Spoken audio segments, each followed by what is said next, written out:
Welcome guys to FTD News in History. This is a new segment on this channel that will be airing on the weekends where the most unbelievable and extreme stories will be highlighted and featured. Stories about the paranormal, murder mysteries, insane body modifications, all of that and more. But you can continue to tune into the regular FTD News episodes for daily news throughout the week, Monday to Friday, and come back here on the weekends for your dose of news in history. Now, this episode's question of the day is, do you believe somebody can be demon possessed?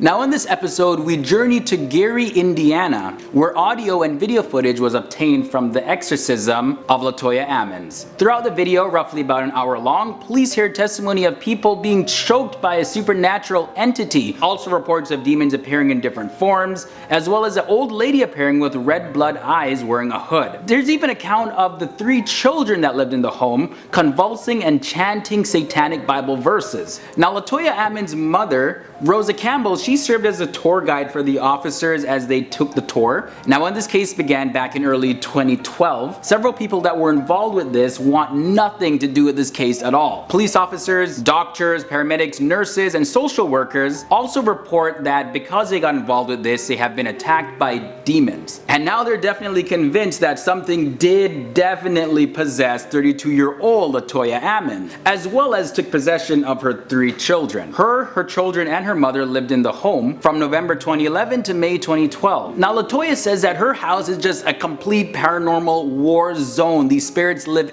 everywhere in every corner. Her daughter, who was then 12 years old, and her 2 sons, 9 years old and 7 years old, they all have been physically attacked, thrown against furniture, and tormented to the point that they even had bleeding noses, bleeding gums, and in many cases struggled to breathe. And they also heard banging on the door that led from the basement to the upper part of the house. Now this part is where it gets really weird. Swarms of dead horseflies were found on their porch. They swept it away, and then the following day, more dead horseflies were there, and it just kept happening. So they experienced pretty much every type of haunting that one could experience. But after police and child protection services were at their wits' end, that's when they called in the Catholic priest, Father Maginot. And as the story goes, the Ammons family has moved out and new tenants have moved in, and they report that there was no problems in the house at all. So what do you guys think happened in this house? Sound off in the comment section down below, and there ends the first episode of FTD News in History. Remember to subscribe to stay up to date with all of these stories, and tune in each and every weekend as well as Monday to Friday for your dose of news. I'm Leroy Kenton, and I'll see you next time.